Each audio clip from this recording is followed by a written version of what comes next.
7 sifat setan yang ditiru manusia. Sifat ini merupakan sifat senang membanggakan diri sendiri, sehingga membuat kita merasa paling hebat dalam segala hal. Allah Subhanahu wa Ta'ala berfirman, "Maka apakah mereka merasa aman dari azab Allah Subhanahu wa Ta'ala yang tidak terduga-duga? Tiada yang merasa aman dan azab Allah Subhanahu wa Ta'ala kecuali orang-orang yang merugi." Quran Surat Al-A'raf ayat 99. Sikap ini tercermin pada rasa tinggi diri dalam bidang keilmuan, amal perbuatan, ataupun kesempurnaan moral, sehingga orang yang memiliki sifat ujub merasa terhindar dari siksa neraka. Sifat takabur.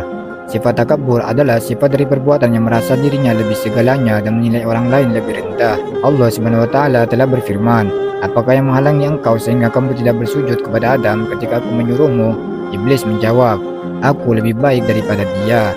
Engkau ciptakan aku daripada api, sedangkan dia engkau ciptakan daripada tanah." Quran Surat Al-A'raf ayat 12.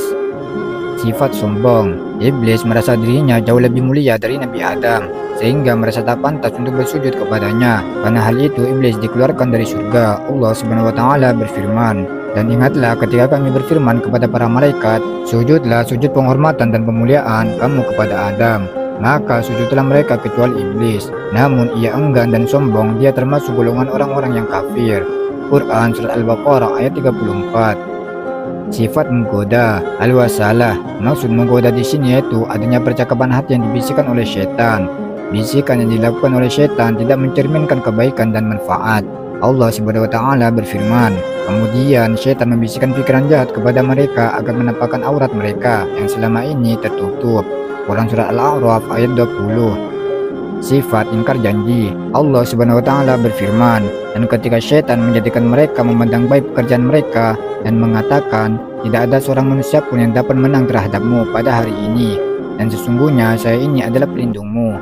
Maka tatkala kedua pasukan itu telah dapat saling lihat-melihat berhadapan, syaitan itu balik ke belakang seraya berkata, "Sesungguhnya saya berlepas diri daripada kamu." Quran Surat Al-Anfal ayat 48.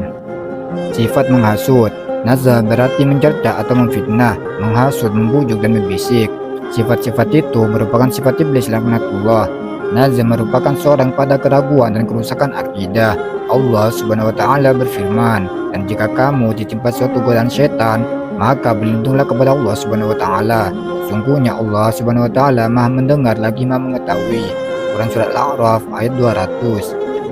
Sifat hasad dan dengki. Dengki merupakan perasaan batin yang tidak senang terhadap kenikmatan yang diperoleh orang lain.